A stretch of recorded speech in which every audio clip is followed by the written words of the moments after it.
And we're back. Right, so that's kind of almost a kind of thumbnail completed. Now I could be like, well, what kind of colour do I want to use here? I quite like the yellow, the blue, so I'll keep it the pattern. So I might go for this whole side yellow again, like that.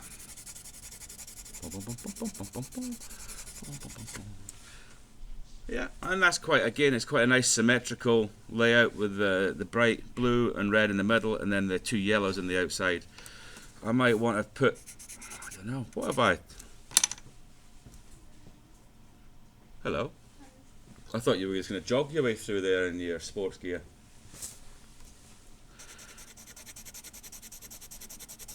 What have I had that like that?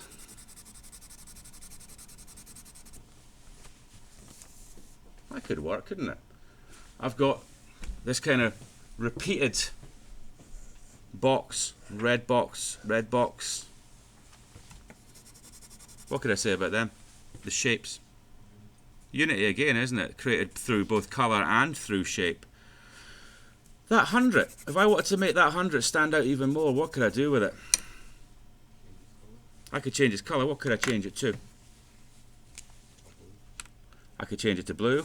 Yeah, and contrast, or what else could I do? I could outline it. Yeah, I could make it thicker. I could make it bolder. Yeah, what else could I do with it? Oh, you know me and my hatred of the underline. Remember, the underline is the realm of the person who has nothing else, no other ideas in their head. Yeah, underline. It has, you know, you can use it carefully, use a line under things, but I wouldn't underline things because, you know, you can make them bolder, you can change the size, you can change the typeface. What else could I do with it? I could reverse it, couldn't I? What if I had that 100 reversed and had that white on the red? Would that work? Don't know. I'm going to have that in there. Gives me something else to write about, doesn't it? Reversed. White and red to create contrast.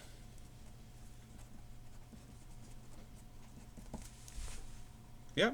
Now I would be quite happy to get that as a thumbnail. Yeah.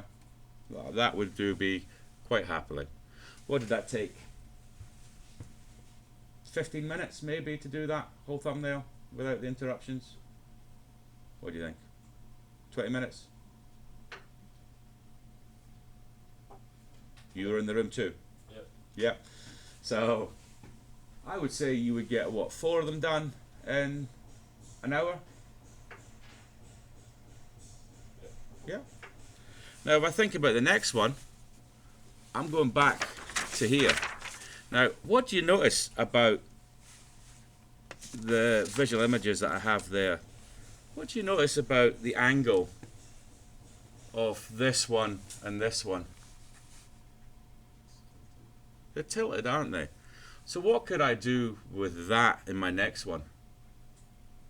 What have I started using? If we look at the grid structure in this one, I could have my columns slightly tilted, couldn't I? Yeah. And maybe bits of this column could run through onto the next side. Would that work in a table talker? Having columns over 2 sides? Probably not, would it? It'd be quite difficult to read. But I could still maybe play around with the idea of having things slightly slanted. Yeah, maybe making a little bit more dynamic. I've got these very strong lines in here I could use. I've got this kind of very sort of Mondrian kind of blocked colour thing here. I've got this, look at this. These red lines through Mawanagi's work. Could they form my gutters? Could they maybe section up my margins, my foot space? If you look here, naturally, what have I done when I've done this line here? What's it created below it? What would we call that space there? Sorry? I haven't really got a lot of white space. I've got a bit of white space here, haven't I? Yeah. What effect does the white space have on this? Makes it stand out even more because there's nothing around it. White space makes picture stand out. Makes sorry?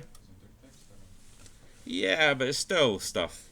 It's not completely surrounded, is it?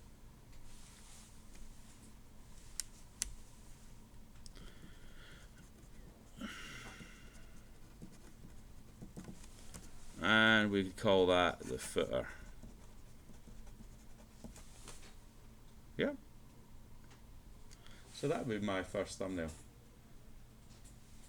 Happy with that? 3, 4, what do you think? 5, I hear you say. 6, I hear you say. Any higher than 6? Kazakh wants 7. Don't you, Kazakh? Doesn't matter, Kazakh, you won't do it anyway. Any higher than 7? 8? Topri wants 9. How many do you want to do? Come on, you got to speak to me. 3. 3. Alright, 3 is the decision. Thank you, Lewis. That's it. That is the lesson. So that's over.